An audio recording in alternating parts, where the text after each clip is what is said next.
On March 14th, something unexpected happened in Ottawa. Mark Carney was sworn in as Canada's new Prime Minister. That sounds routine, a leader change, but within hours the government quietly opened a huge question nobody saw coming. Should Canada still buy 88 American F-35 fighter jets? That question is not just about planes. It is about $19 billion of taxpayer money, thousands of factory jobs, and whether Canada will keep trusting its biggest military supplier when political fights are heating up. Picture this like a neighborhood argument that suddenly threatens the whole block. For years, two neighbors, Canada and the United States, shared tools, rides, and alarms. Now imagine one neighbor slams the door, raises tariffs, and says they might limit access to tools the other needs. Ottawa's question becomes, do we keep buying tools from that neighbor, or do we learn to make our own? Here's the quick, solid fact list you need to remember. The original contract was worth about $19 billion for 88 jets. Canada has already put down money for the first 16, and deliveries were planned to start soon. But after Carney's oath and rising tensions with the U.S., Defense Minister Bill Blair said Ottawa will look at alternatives, including European fighters that promise local jobs and easier maintenance in Arctic conditions. Mark Carney isn't a typical politician. He's an economist, a global banker, and the first person ever to lead both the Bank of Canada and the Bank of England. For years, he was the man central banks called when they needed calm during financial chaos. So when Canadians saw him step into politics, many understood this wasn't just about domestic issues. It was about strategy on a global scale. Carney's background tells us a lot about the direction he might take Canada. He worked closely with international institutions like the IMF and the World Economic Forum, shaping global financial policy. To some, that makes him a brilliant stabilizer. To others, it makes him a technocrat, someone who sees the world through the lens of numbers and global systems rather than nationalism or ideology. In his first speech as Prime Minister, Carney made one line stand out. Canada must protect its independence, but not isolate itself from the world. That sentence quietly hinted at everything to come. For decades, the United States and Canada were like twin pillars of Western defense. They shared intelligence through NORAD, trained troops together, and relied on each other's industries for weapons and technology. If the United States built a jet, Canada bought it. If Canada developed a radar system, the United States installed it on its northern bases. It was an unspoken rule. Security flowed north and south without question. But that trust began to erode during the Trump years. Tariffs on steel, aluminum, and even electric cars strained the friendship. Canada, which had always counted on American factories and funding, suddenly realized how fragile that partnership was. Washington started prioritizing America first, and Ottawa saw supply chains once considered secure being treated like bargaining chips. The F-35 deal sat right at the center of this new tension. It wasn't just about buying jets. It was about choosing loyalty. The United States wanted to keep Canada locked into its defense network, but the costs kept rising, the maintenance requirements were heavy, and delivery delays piled up. Meanwhile, European companies like Saab and Dassault offered newer models, cheaper service, and a willingness to build parts inside Canada, something that would boost local jobs and technology. By early 2025, Canadian analysts were openly asking, are we still partners or just customers? When the United States tied export permissions and spare parts to political conditions, it felt less like cooperation and more like control. And for a leader like Carney, who values economic sovereignty, that was unacceptable. To make sense of this shift, we need to look at what the F-35 program really represents. How it became a global network of dependency, and why countries around the world are now reconsidering it. The F-35 was never just a fighter jet. It was a business model. Designed by Lockheed Martin, it became the most expensive weapons project in human history, with lifetime costs estimated at over $1.7 trillion. The idea was simple but strategic. Make so many countries dependent on one jet that no one could easily walk away.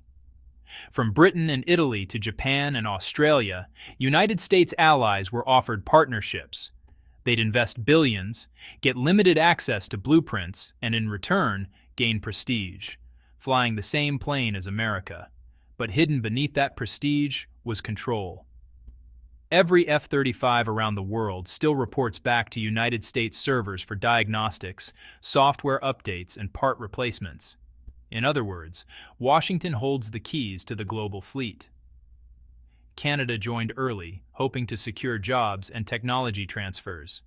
But what it got instead were ballooning costs and restrictions. For example, Canada can't independently modify the F-35 software or install certain weapons without United States approval. Even maintenance schedules are tightly monitored through Lockheed's systems. Critics in Ottawa began calling it a Ferrari you can't open the hood of. Other countries saw the same problem. Turkey was kicked out of the F-35 program in 2019 for buying Russian air defenses. Switzerland reconsidered its order after public backlash. Even Australia and Norway raised concerns over escalating costs and limited autonomy. The jet may be advanced, but it ties every user to Washington's political mood. For Canada, a country that prides itself on quiet independence, that dependency was starting to feel suffocating. And Mark Carney, with his background in international finance, understood something most defense leaders overlook. Control over military technology is also control over a nation's economy and foreign policy. So, while reviewing the F-35 deal, Carney wasn't just asking, can we afford this jet? He was asking a deeper question, can we afford to stay this dependent? As Canada rethinks its path, something remarkable is happening overseas. Across Europe and Asia, countries once content to buy United States weapons are now building their own. The motivation isn't just pride, it's survival in a multipolar world where Washington's influence no longer feels steady. Take Europe. France, Germany, and Spain are jointly developing the Future Combat Air System, a sixth-generation fighter meant to rival the F-35 but without United States restrictions. Sweden's Saab Gripen remains one of the most flexible jets ever built. Cheaper, easier to maintain, and fully customizable by the buyer.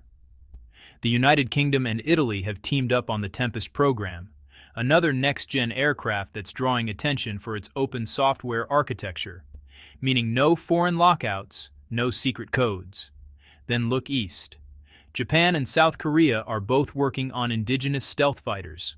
China's J-35 and India's AMCA projects, while not allies of the West, show just how fast defense innovation is spreading beyond America's orbit. Even smaller nations like Indonesia and the United Arab Emirates are entering co-production deals with European or Asian manufacturers to avoid United States export controls. For Canada, these shifts are more than headlines, they're leverage. Suddenly, Ottawa has options.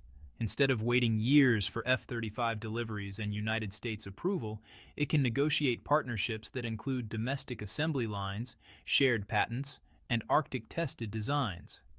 This fits perfectly with Mark Carney's philosophy: diversify alliances, increase self-reliance, and make every deal serve Canada's long-term economy. A quiet but important example is the Saab Gripen E, which Sweden has pitched to several NATO members as an alternative to the F-35.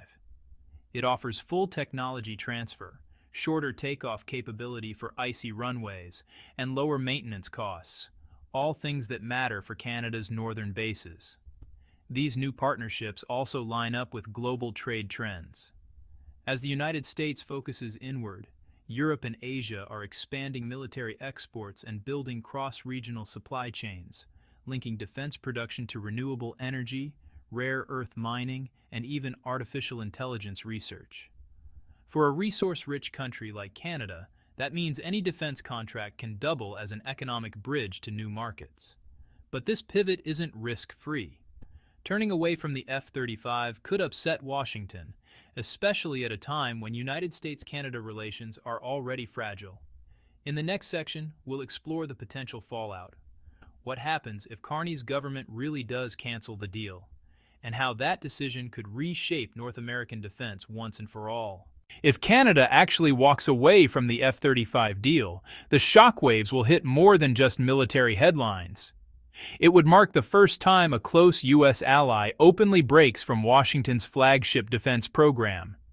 And the political message would be impossible to ignore. The United States would likely respond with quiet but sharp pressure. Defense officials could delay parts deliveries for other shared systems like NORAD radars or naval cooperation projects. Trade negotiators might suddenly revisit existing deals under the USMCA agreement. Even minor moves, like slowing approvals for cross-border infrastructure, can be used as leverage. Washington has done this before when allies like Turkey or Germany questioned U.S. defense programs. But Ottawa has its own cards to play. Canada supplies the U.S. with enormous amounts of hydroelectric power, critical minerals, and energy exports, all vital for American industries. A diplomatic freeze could easily backfire on Washington, especially at a time when the U.S. is trying to reduce dependence on China for materials like nickel, cobalt, and lithium. Resources Canada has in abundance. Mark Carney knows this well. His background in global finance makes him sensitive to how economic interdependence can be both a shield and a weapon. By quietly aligning with European and Asian partners, he's giving Canada alternative buyers, new technology access, and bargaining power it hasn't had since the Cold War. Public opinion also plays a role. Many Canadians, tired of ballooning costs and feeling overshadowed by American politics, support the idea of independence in defense procurement. The narrative has shifted from "we need the F-35 to stay safe" to "we need our own voice to stay secure." And Carney is framing it not as anti-Americanism, but as maturity, the natural evolution of a middle power learning to stand on its own feet. Still, Washington won't let this go easily. A Canadian pivot away from the F-35 could encourage others, like Norway or Japan, to reconsider their commitments. And that's something the U.S. defense industry, which employs over 125,000 people through the F-35 program, cannot afford. For most of modern history, Canada's defense identity has been built around one phrase: the reliable ally. It meant supporting NATO missions, relying on United States intelligence, and buying American weapons. But under Mark Carney, that identity is starting to shift. The new question is, can Canada be reliable, but on its own terms? The review of the F-35 isn't just a procurement debate. It's a mirror reflecting where Canada sees itself in a changing world. With conflicts erupting in Europe and rising tensions in the Indo-Pacific, Carney's government believes military strength can't just mean expensive equipment. It has to mean flexibility, sovereignty, and self-sufficiency. That's why his new defense strategy reportedly includes 3 key pillars: diversify partnerships. Canada plans to deepen ties with European manufacturers like Saab and Dassault, while exploring technology exchange with Japan and South Korea. This opens the door to a multi-continent defense supply chain, reducing the risk of being cut off if United States politics shift again. Build domestic capacity. Ottawa is already investing in local aerospace hubs in Quebec, Manitoba, and British Columbia, not just for jets, but for drones, radar systems, and Arctic infrastructure. The goal is simple. If a global crisis shuts down imports, Canada can still defend itself. Integrate defense with climate strategy. Carney, a longtime climate advocate, sees clean energy and defense as connected. Military vehicles powered by biofuels or hybrid systems could reduce reliance on foreign oil and showcase Canada as a green defense leader, a unique stance among NATO countries. In this new framework, Canada isn't trying to outmuscle global powers, it's trying to outthink them. It's moving toward what analysts call strategic autonomy, the ability to make military and economic choices without being forced into someone else's orbit. The symbolism is powerful. If Canada can chart an independent path while staying part of NATO, it becomes a model for mid-sized nations caught between superpowers. And that's exactly the image Carney wants, a Canada that cooperates globally but never compromises its sovereignty. If Mark Carney's government follows through on this defense realignment, it won't just reshape Canada, it will ripple across the world. Washington may still be North America's military giant, but Ottawa's quiet defiance signals that the era of automatic alignment is ending. For the United States, the message is uncomfortable. Loyalty can't be taken for granted. Allies want partnerships built on respect and reciprocity, not dependency. And if one of America's closest friends, a G7 democracy sharing the world's longest border, decides to pivot, others will notice. European allies, frustrated by United States export controls, might start negotiating directly with Asia. Middle powers like Australia or South Korea could push for more self-sufficiency, creating a defense ecosystem less centered on Washington. For Canada, this is both a risk and an opportunity. Walking away from the F-35 would mean losing short-term convenience, fewer shared systems, slower interoperability with United States forces. But it would also bring long-term strength domestic jobs, control over technology, and a new role as a bridge between Western and Eastern innovation. In a way, it's like moving from being a tenant in someone else's house to building your own. Carney's approach is calculated, not confrontational. He's not trying to pick a fight with the United States. He's trying to future-proof Canada. In his worldview, economic and military independence are inseparable. The country that controls its own defense supply chain controls its future. And that idea resonates in a time when global alliances are being tested, from Europe's energy battles to Asia's security tensions. If this gamble succeeds, Canada could become the world's first sovereign partner nation, allied with everyone, dependent on no one. But if it fails, it risks alienating its oldest friend and losing protection during an uncertain decade. Either way, one thing is clear. The debate over the F-35 isn't just about jets. It's about identity, power, and the courage to rethink old loyalties in a world that's changing faster than ever. Because sometimes, real independence doesn't start with a speech. It starts with saying no to the most powerful supplier in the world. When historians look back at this moment, they might not see it as just another defense contract dispute, but as the turning point when Canada quietly began to redraw its place in the world. What started with one question, should we still buy the F-35, has evolved into a national reawakening about independence, innovation, and identity. Mark Carney's rise symbolizes this transformation. A man of numbers is now steering a nation through one of its most strategic shifts in decades.